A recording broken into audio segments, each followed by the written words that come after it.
Hello, clever people, and welcome to my review for Suburbicon. So Suburbicon stars Matt Damon, Julianne Moore, Oscar Isaac, and a cast of other big-name stars, and it is directed by George Clooney, very well-known director, and written by the Coen brothers. So in case this stacked talent isn't enough, the premise is also great. The premise follows this idealistic place called Suburbicon. It's basically like kind of a 50s place. It's your ideal place with the best looking houses, the most attractive looking people. It's got the aspects of a big city without all the traffic. It's shown in the opening scene where they go sort of through a flip book of different images where you get to see what Suburbicon is, how it's culturally diverse. It basically summarizes what the American dream is in a town. And in Suburbicon, some stuff happens. One of them is that there is a colored family that moves in next door to these people who also have to deal with the fact that there are mobsters dealing with them. Now, the movie is mismarketed towards what the trailer showed,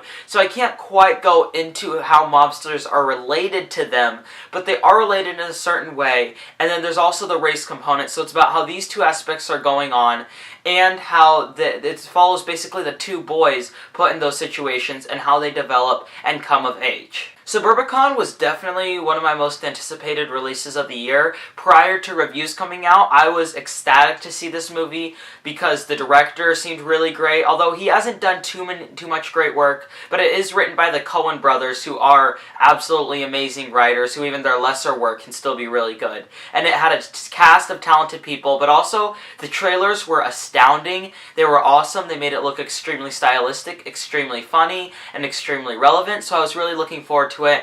And unfortunately, Suburbicon started getting bad reviews, and that was a really big negative thing for me. So I went in still really hopeful that I would get something good out of Suburbicon, but kind of scared that I was going to get a bad movie. And Suburbicon, I can say, is a weird movie, because I'm not 100% sure how to feel about it. There's a lot of aspects I really like, and there's a lot of aspects I detest. However, I must say, Suburbicon is an ambitious film.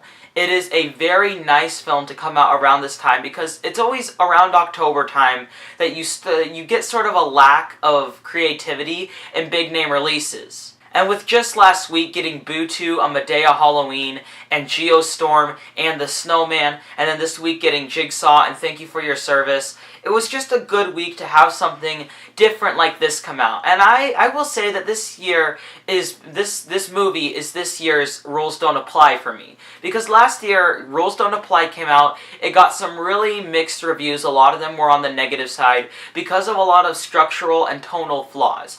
However, I went into Rules Don't Apply with basically weird expectations, because I liked the cast, I liked the director and everything, and I actually came out of Rules Don't Apply really pleased, and I had a really good time with it. Suburbicon isn't as good as Rules Don't Apply, but I feel the same way about it. It is a movie that will definitely divide people. It is in no way a perfect movie. It isn't a great movie. It's hardly even a good movie. But I just, for some reason, was really attracted to this film. I'm not sure if it was the aesthetic of it, or if it was the terrific set design, or if it was the later part of it, when Oscar Isaac comes in, and from there on out that really made me like it. But it's something about Suburbicon I just really enjoy. I'm going to start with the flaws first, and I gotta say, the biggest flaw with this movie was probably the acting. I'm not really a big actor guy. To me, actors are there and they are the surface of the movie, but what really matters in making a movie great to me is if the director is really on cue, because if the director is doing his job, the actors will do their job as well, and that's the same thing goes when the director isn't doing their job well, the actors don't do their job well. And unfortunately, I think that this movie was just miscasted, and it wasn't very directed well. Because Matt Damon is the lead in this movie. He's your big man, and unfortunately, this was not the role for them. This was a subtle, nuanced role, where he was supposed to show a lot of emotions not through his voice, but through his face and stuff. And because of that, all Matt Damon had on his face throughout this entire movie was just a look of aggression. He just always looked really angered, but he never seemed really depressed or that he was in an awful state. The reason he was so great in something like The Martian was because he got to talk a lot. He got to make a lot of jokes. It was a very quippy role, and that's the reason he was nominated for an Academy Award for that role. A role like this is not what's meant for Matt Damon. This was just a really unfortunate miscast, and so was Julianne Moore. I can't quite place why Julianne Moore Moore was miscast, but she just was. She didn't really fit in this role. It just felt very awkward. And also, the young boy actor is not very good in this movie, but I don't think that's his fault. I think this has to do with George Clooney, because your youth actors, your young actors, are only as good as your director is. And George Clooney's not a good director. He's a much better actor than he is director. He did The Ides of March, and he did another movie, but both of those aren't all that great. They're fine, and he also did movies like The Monuments Men. He hasn't made too much great work. He's really just subjected himself to good movies that have been on the decline recently, and I just don't think he's a very strong director. And that really shows in the kid acting, because the kid is supposed to be similar to George Clooney in the way that he doesn't use his voice a lot, but instead he has to use his face for an expression.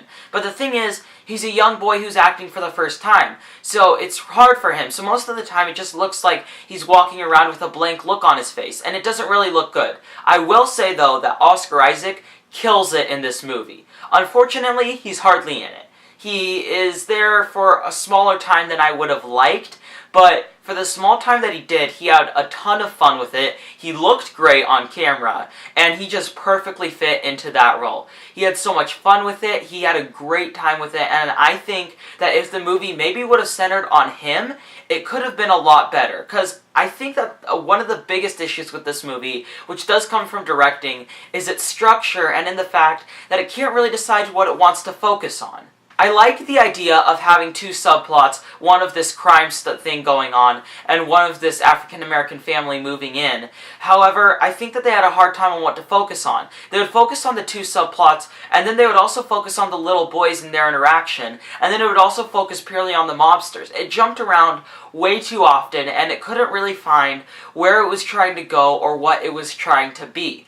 It felt very weak, and I don't think that has to do with the script. I think that the Coen brothers wrote a very strong script together, and I believe they worked with two other people, but I think that it's just the way that it was directed. I think if this movie was helmed by the Coen brothers, it was written, directed, produced, all of that, I think we would have gotten a much better movie, because another issue is its tone. It can't decide if it wants to be stylistic and really upbeat and insane, or if it wants to be dark and depressing and a slow burn movie. Because the first half of this movie is completely boring. There's really not a whole lot going on. It's a tiring bore, and that was fine if the movie was trying to be slow, like a slow burn. And that's kind of what it felt like, yet at the same time it was written by the Coen brothers, so it was trying to be zany throughout. And none of the actors really accepted the zany vibe except for Oscar Isaac, which is why he did so well. Now, I have talked a lot of bad about this movie, but I will say something that Suburbicon does really well is its set and its production design and its feel of what it is. I would have liked to seen some more smoking in it. That would have made it feel more authentic, but beyond that, the feel of this 50s town is really, really great. And I also really like its themes and its central ideas on racism and how people will tend to focus more on that than on other thing that's happening. It was weird in the way that they communicated it, but I must say, I really appreciated the way that they were showing this tone off and showing this theme. Because you got to see both of these boys come of age in very different ways. And I enjoyed the way that they showed that juxtaposition. Now, it did feel clunky and it did feel misshapen at times, but in the end, during the final shot, I had a smile on my face and I understood exactly what George Clooney was going for. And I think I really appreciated that theme. I really liked it. And I think that if this movie was more focused, it could have been much more effective, or if it was focused in another way, it could have been much more entertaining. It really had a hard time struggling between what it wanted to be, and that is the reason Suburbicon didn't do so well, and I think that's the reason it's failing at the box office, because these movies thrive and survive on good reviews, and it's not getting good reviews, unfortunately. But I still must say, I did enjoy Suburbicon. I liked it quite a bit. There is a lot to dislike about it. It's definitely a heavily flawed movie, but because of Oscar Isaac, because of the last 25 minutes that were really entertaining, and because of the strong social commentary, I think that Suburbicon is a good movie that I can recommend you go check out. I wouldn't say rush to the theater, but because there's a lot of better movies that are coming out soon. You got The Florida Project coming soon, The Killing of a Sacred Deer coming soon, Murder on the Orient Express. You've got got a great lineup coming up. But if it's on Redbox or if it's on a cable channel, don't skip it. Check it out. It's a worthwhile watch. Just don't be too upset if you don't like it. I will give Suburbicon a 6.5 out of 10. Alright, that concludes my very long review for Suburbicon. What are your thoughts on this film? Or what do you think of George Clooney as a director? Do you think he has a future in it? Comment in the comment section below and let me know. I'm Robert Burke, and this has been The Clever Critics. Goodbye.